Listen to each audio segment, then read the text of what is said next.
শিক্ষা উপদেষ্টা ওয়াহিদুদ্দিন মাহমুদ বলেছেন, পাঠ্য বই যেন শিক্ষার্থীদের হাতে সময় মতো না পৌঁছায় সেজন্য গত কয়েক মাস ধরে ষড়যন্ত্র হয়েছে, যা এখনও চলছে। রাজধানীর সেগুনবাগিচায় আন্তর্জাতিক মাতৃভাষা ইনস্টিটিউটে পাঠ্য বইয়ের অনলাইন ভার্সন উদ্বোধনকালে তিনি কথা বলেন। অনুষ্ঠানে এনসিটিভির chairman professor doctor A K M. Riazul Haque বলেন, প্রতি বছর বই উৎসবের নামে আর্থিক অপচয় রোধে এখন থেকে অনলাইনে বই উৎসবের সিদ্ধান্ত নিয়েছে সরকার। জানান, জাতীয় শিক্ষাক্রম ও পাঠ্যপুস্তক বোর্ড এবছর মোট প্রায় ৪১ কোটি বই বিনামূল্যে বিতরণ করবে, যার মধ্যে ৬ কোটি বই শিক্ষার্থীদের হাতে পৌঁছে গেছে।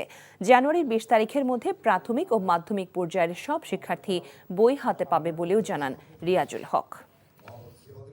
কেউ সন্দেহের ঊর্ধ্বে না, সেটা মন্ত্রণালয়ের ভিতরে হোক, বাইরের ব্যবসায়ীরা হোক, মজুতদাররা হোক, সিন্ডিকেট হোক, যেই হোক।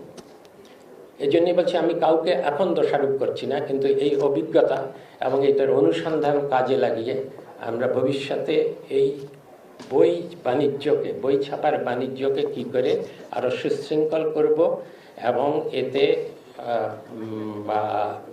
যেই একচেটিয়া ব্যবসা সেটা কমিয়ে আরও উন্মুক্ত করব, সেটা প্রচেষ্টা চালিয়ে যাব। এটা আমাদের শিক্ষণীয় একটা বিষয় হয়ে থাকবে।